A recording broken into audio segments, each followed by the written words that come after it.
Hello students, myself Rakesh Misra. In this video lecture, we will learn about the translation, very important events of protein synthesis. As you all know, two basic events of protein synthesis is transcription and translation. All about matter of transcription is over. In previous video lecture, you have learned the DNA able to synthesize a long chain of mRNA. That is the transcription. And after transcription, finally the newly synthesized mRNA from nucleus of eukaryotic cell move to the cytoplasm, because translation in eukaryotic cell occurs in cytoplasm while in prokaryotic it occurs in cytosol. So let us talk about the definition of translation rather than the mechanism of translation. Keep in mind, translation may be defined as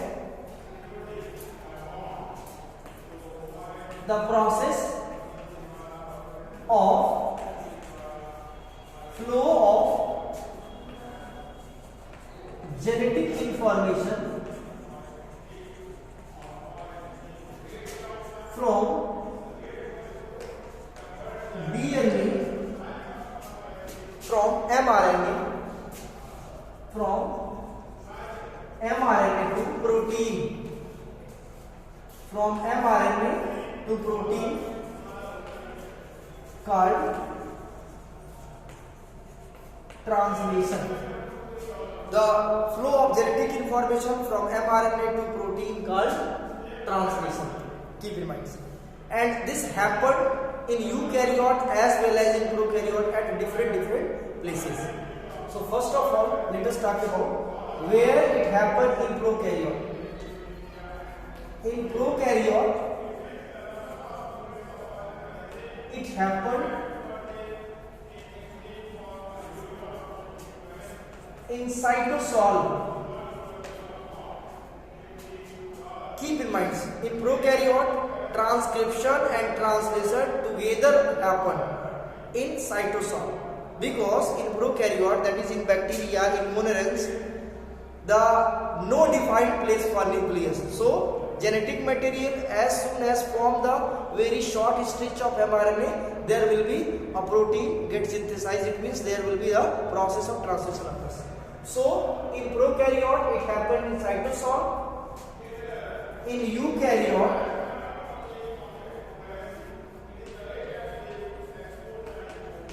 it happened in cytoplasm.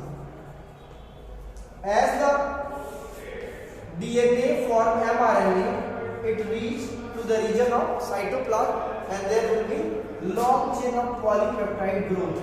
So where it happened? In cytoplasm. In eukaryote it happened in cytoplasm. So this is all about definition as well as the site of translation.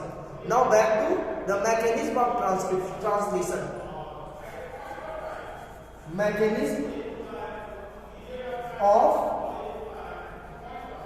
translation. It is sometimes asked as the steps of translation. It is sometimes asked as the steps of translation. So first step of translation is activation of tRNA. Activation of tRNA, or sometimes it is known as aminoacylation of tRNA. Aminoacylation of tRNA, or sometimes it is known as charging of tRNA.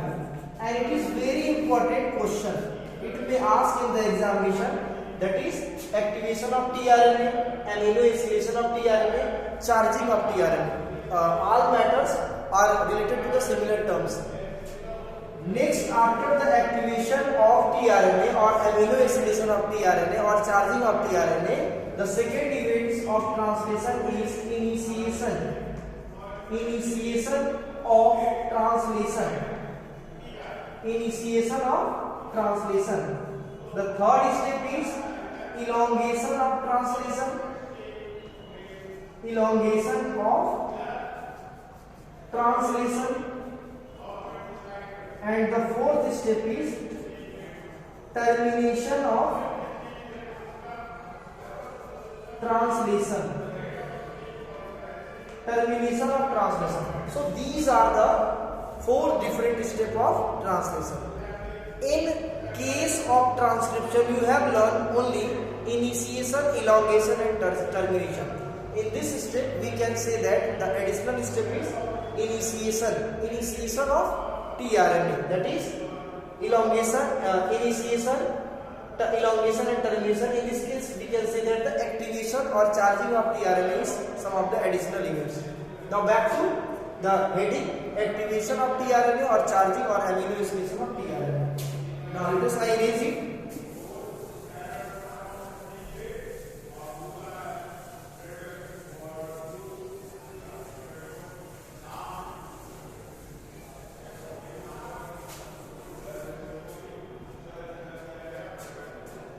Amino acylation. Next heading is, the first heading related to translation is amino acylation. Amino acylation of tRNA. Amino acylation of tRNA. It is sometimes known as charging of tRNA. It is sometimes known as charging of tRNA or amino acylation of tRNA. Now back to what is amino acylation or charging of tRNA. Listen carefully. As we know that polymerization of long chain of polypeptide required huge energy in order to bring that phenomenon, that is long chain of peptide, polypeptide required huge energy. In order to bring that long chain of polypeptide or long chain of polymerization, the ATP molecules react with amino acid, later with the tRNA to charge them. पहले क्या होता है, ATP molecules amino acid को energetically activate करता है, फिर वो amino acid जाकर के tRNA के साथ बाइंड करता है. तो ये tRNA एमिनो एसिड को लेकर के जाकर के प्रोटीन सिंथेसिस में पार्टिसिपेट करता है, यानी कि लेकर छोड़ देता है. इतना समझो कि tRNA जिसको ट्रांसफर आरएनए बोलते हैं, वो एमिनो एसिड को खुद से ले जाकर के नहीं छोड़ता है. एमिनो एसिड खुद आकर के tRNA पे बाइंड होता है कि मुझे लेके चलो, तो वो ले जाकर के छोड़ता है और वो फ्री होकर के वापस चला आता है. यानी कि tRNA अमीनो एसिड को छोड़ देगा तो खुद जो है ये फ्री हो जाएगा, बिना अमीनो एसिड वाला हो जाएगा. जितने भी अमीनो एसिड होते हैं उसका फिक्स tRNA होता है, क्योंकि जितने भी अमीनो एसिड होते हैं उसके कोडॉन और एंटी कोडॉन दोनों यूनिक होते हैं. अमीनो एसिड के कोडॉन mRNA पे होते हैं और अमीनो एसिड के एंटी कोडॉन tRNA पे होते हैं. ठीक है, जैसे मान लो कि ये कोई एमिनो एसिड है और ये उसका tRNA. याद रखना, tRNA का स्ट्रक्चर ऐसे नहीं बनता है. tRNA के स्ट्रक्चर को मैंने एक बार बनाया था, आपको याद होगा. tRNA के स्ट्रक्चर कुछ इस तरह से रहते हैं, सबको याद होना चाहिए. इस तरह से रहता है tRNA, लेकिन हम अपने समय को बचाने के लिए बार बार ऐसे बनाएंगे. तो ये एमिनो एसिड इस tRNA के साथ बाइंड करता है और ये लेके जाता है कहाँ पे, mRNA के टेम्पलेट पे, और वहीं छोड़ के वापस चला आता है. अब ये बिना एमिनो एसिड वाला हो जाएगा, यानी कि tRNA विदाउट एमिनो एसिड. अब ये tRNA जब एमिनो एसिड को छोड़ के वापस चला आएगा तो ये बिना एमिनो एसिड वाला हो जाएगा. ठीक है, फिर से जब कोई एमिनो एसिड इस tRNA के साथ बाइंड करता है तो इसी को हम लोग बोलते हैं एमिनो एसिलेशन और चार्जिंग ऑफ tRNA. ठीक है, तो कुछ पॉइंट्स हैं जिसको तुमको लिखना है, फिर आगे की कहानी हम बताते हैं. Polymerisation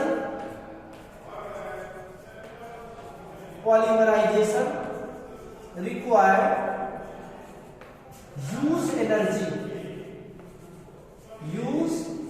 energy which bring through binding of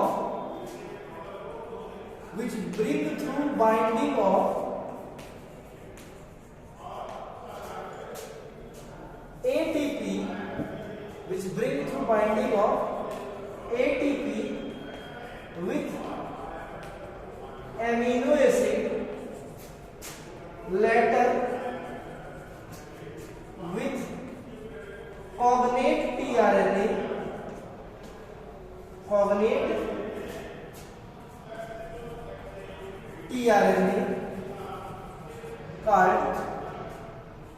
amino acylation.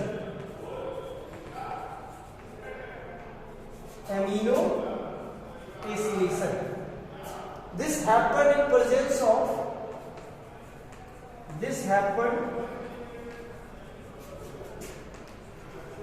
presence of amino acid tRNA synthesis enzyme. Amino acid tRNA synthesis enzyme. So this is the definition of charging of tRNA or amino acylation. Listen carefully. We can explain that polymerization of long chain polypeptide. Polymerization of long chain polypeptide required huge energy which bring through binding of ATP with amino acid later with cognate tRNA. Amino acid and cognate tRNA इसका क्या मतलब होता है बेटा, ध्यान से सुनेंगे. Amino acid जितने भी होते हैं उसका अपना फिक्स कोडॉन और अपना एक फिक्स एंटी कोडॉन होता है. जितने भी एंटी कोडॉन होते हैं उसका अपना एक फिक्स tRNA होता है. It means we can say that for each anticodon there is unique tRNA and for each anticodon there is unique amino acid. So we can say that for each amino acid there is unique tRNA. tRNA का जब आप structure बनाएंगे इस तरह से, हालांकि बनता किसी और तरीके से मैंने अभी बताया है, तो यहाँ पे इसके रिस्पेक्टेड 3 नाइट्रोजन के बेस होते हैं. जैसे फॉर एग्जांपल अगर UAC है तो ये एंटीकोडॉन है. tRNA पे जो 3 नाइट्रोजन होंगे उसको एंटीकोडॉन बोलते हैं. mRNA पे जो 3 नाइट्रोजन होते हैं उसको कोडॉन बोलते हैं. इतनी बातें क्लियर हुई.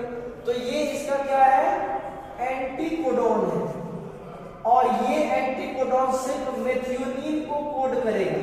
ये मेथियोनिन पहला अमीनो एसिड है. किसी भी प्रोटीन सिंथेसिस में सबसे पहले अमीनो एसिड अगर बनता है, अगर इन्वॉल्व होता है तो वो मेथियोनिन होता है. क्लियर है ना. इसीलिए मेथियोनिन कंटेनिंग एंटीकोडॉन tRNA को हम लोग बोलते हैं स्टार्ट एंटीकोडॉन. ठीक है. और इस मेथियोनिन का जो कोडॉन होता है AUG, इसको स्टार्ट कोडॉन बोलते हैं. तो स्टार्ट एंटीकोडॉन, स्टार्ट कोडॉन का कॉन्सेप्ट आपका क्लियर हो गया होगा. ठीक है. UAC के कॉम्प्लीमेंट्री AUG होता है, जो कोडॉन होता है वो mRNA पे होता है. सो cognate means here the specific. For each amino acid there is a specific tRNA. We can say in other terms, for each amino acid there is a cognate tRNA. I think your concept regarding cognate and specific is clear. इसी वजह से बोला जाता है कि letter with cognate tRNA. With अगर tRNA लिखेंगे इसका क्या मतलब होगा कि कोई भी अमीनो एसिड किसी भी tRNA के साथ चला जाएगा. ऐसा नहीं होता है. जितने भी अमीनो एसिड होते हैं उसका एक फिक्स tRNA होता है, क्योंकि जितने भी tRNA होते हैं उसका एक फिक्स एंटीकोडॉन होता है. ये एंटीकोडॉन इस अमीनो एसिड के लिए यूनिक होता है. इतनी बातें क्लियर हुई. Now back to the steps of charging of tRNA. Listen करते हैं. In first step the adenosine triphosphate react with amino acid to form amino acyl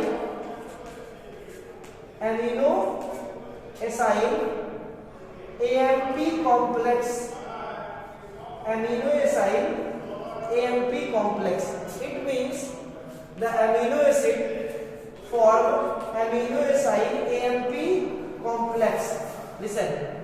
When the adenosine triphosphate break into AMP plus 2 inorganic phosphate, then adenosine monophosphate react with amino acid and 2 inorganic phosphate get released out.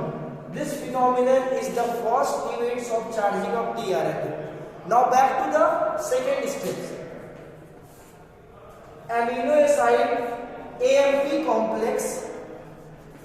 Amino acid AMP complex now react with the cognate tRNA. It means we can say that this amino acid remain inactive after getting energy from ATP. It get activated. So we can say that it is activated amino acid. Activated amino acid. The activated amino acid in form of amino acid AMP complex react with cognate tRNA. Suppose that ये amino acid methionine है तो इसका cognate tRNA क्या होगा? UAC वाला होगा. ठीक है. So amino acid AMP complex react with tRNA to form amino acid tRNA complex and AMP get released. That is adenosine monophosphate get released. Here adenosine monophosphate only used to transfer the amino acid to the tRNA. It means after the function of transferring the adenosine monophosphate gets separate out and there is amino acid tRNA complex formed. This is called as amino acid tRNA complex. Amino acid tRNA complex. This will happen in presence of amino acid tRNA synthetase enzyme. Amino acid tRNA synthetase enzyme. Synthetase enzyme. This will happen in presence of amino acid tRNA synthetase enzyme as I have earlier described in the definition. So these two steps represent the amino acylation or charging of tRNA, and the amino acid containing tRNA now ready for translation. That is the first step of translation is initiation. We can represent the amino acid tRNA complex as this diagram. Listen, this diagram represents the amino acid tRNA complex. This is the amino acid and this is the anticodon of amino acid. The first amino acid containing anticodon is methionine containing tRNA. This is all about the initiation, or that is all about the activation of tRNA that may be represented as amino acylation or charging of tRNA. In next video lecture we will learn about the initiation, elongation and termination of translation. Thank you.